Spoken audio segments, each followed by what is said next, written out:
the world is made for bipedal people, and while the law may say it should be accessible, there's a big difference between what the law says and reality.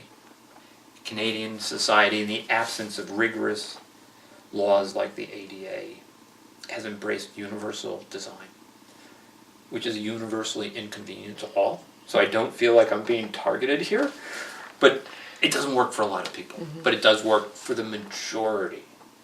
That's just something that we as Americans would never accept. It's got to be completely accessible. So it's interesting the way that plays out culturally.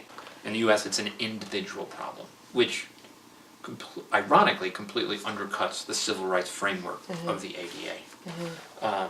And there's great animosity directed at the ADA, that it's a lot of money for too few people, it's an unfunded mandate. You know, well, who's going to pay for all this access? Well, access pays for itself over and over and over again, and it's nothing to do with it. Well, yes, disability is the forefront, but the ramifications are just something as simple as a curb cut. You know, it's used by moms, delivery guys. Everybody loves curb cuts, and there was a huge fight to get curb cuts. I will never forget. I was just out of school, about to go to graduate school, and Mayor Koch in New York City was violently opposed to putting wheelchair lifts on buses. And I didn't want to be involved. You know, I graduated, I did my whole Fed thing and rabble-rouse, and I said, it's time to be serious now. I'm going to graduate school, I'm going to be an anthropologist.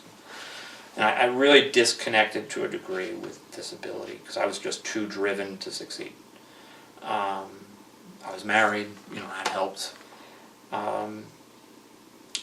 I was on Broadway or Park Avenue, I don't remember, and a bus passed me and another paralyzed guy, an old guy, meaning my age, and he was in a business suit, and he saw the bus go by, and I saw the bus go by, and I was just about to start walking away.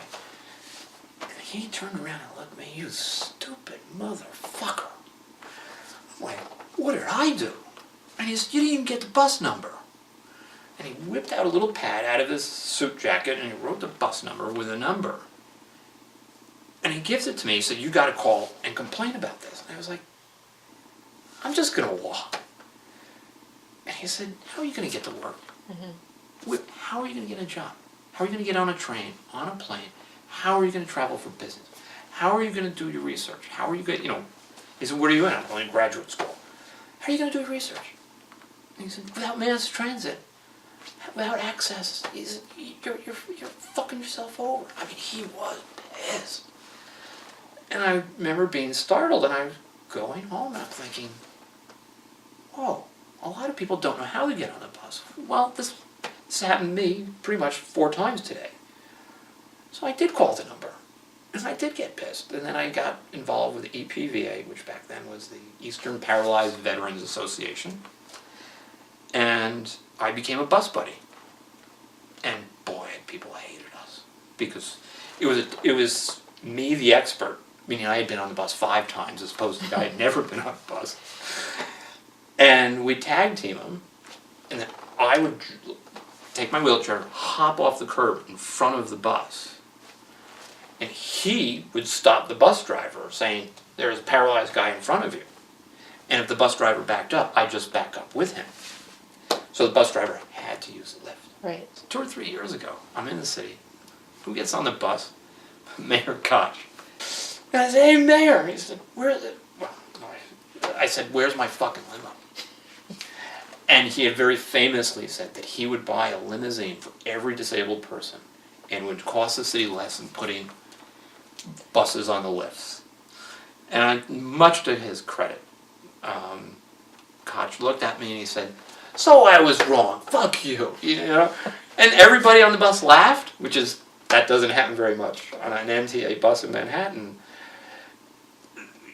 That resistance is gone. It's different now. In much the way taking care of sick children today is very, very different. The lessons to be learned here are to assert your humanity, to empower people to get the most they can out of their body. that, that's the cultural divide, from my perspective. Cultural between? Cultural divide. Yeah, between whom? Between me as a paralyzed person and your typical bipedal person. Last year, I got a lot more involved in the American Society of Bioethics and Humanities. I gave a paper over a year ago in Washington. They were having a next meeting in Atlanta, and it was a last-minute thing at the Washington, and the access there was a disaster. They knew it was a disaster. They were apologetic. So 6 months before the Atlanta meetings take place, I got heavily involved in trying to make the information regarding Atlanta meetings have basic information about wheelchair access issues of all kinds. I would say that I exchanged hundreds of emails, had dozens of phone calls, became the ombudsperson for disability for that meeting. And now here we are 6 months later, and not a single thing was done. Worse yet, about 7 years ago, I forget the year exactly, but between 6 and 7 years ago, there was another panel, Presidential Commission on Disability Access, or whatever it was called. And they wrote up a series of findings and recommendations that were never enacted. It was exceptionally well done. All brilliant scholars involved. And then I read the same thing and tried to amend it, tried to get it involved, and I got nowhere. So I spent 6 months, and the only thing I did was generate goodwill. I got nowhere. And I gave up. I gave up because if I pushed further, I would be the disability guy. I wouldn't be the scholar guy. Mm-hmm. I'd be the disability guy. And there's a big difference between those two. I am a scholar first and foremost, and I'll be the disability guy second. And I'm willing to do the disability thing. I'm very happy to sit down with somebody and explain in a general way, like one of the recommendations is that when they select a hotel, a person with a disability on this task force should have a vote. Because some hotels have a better reputation than others. I can tell you that in terms of motels, the Red Roof Inn is great. It's one of the most accessible, low-budget motels. They really have a significant commitment. Real commitment. I mean, when you go into their rooms, it's actually accessible in all the little ways, and I've learned recently that part of like the cleaning ladies is on their little cart is, did they lower the shower head? Because how many times do you go in a motel and I can't reach shower head that is way up high? And there was staunch resistance to that. And so what happens when a scholar with a disability asks about access? Call the hotel. You might as well say call the president. The hotel doesn't know anything. That's their job is not to get you to the hotel, is take care of you once you're there. And it's highly specialized information. And I'm happy to do that stuff, to give the insights from experience. But I draw a line where that's how I'm defined. On the way here today, I'm in the interstate, and I get out of my car, and I hear some guy scream, "Do you need help?"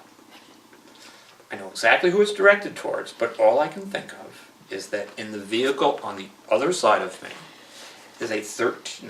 is a young teenage girl, clearly never driven in snow, who was crying, who couldn't quite figure out how to open the gas cap, didn't have her jacket zipped up, and clearly was in need of help. And I was about to stop to help her when I hear this.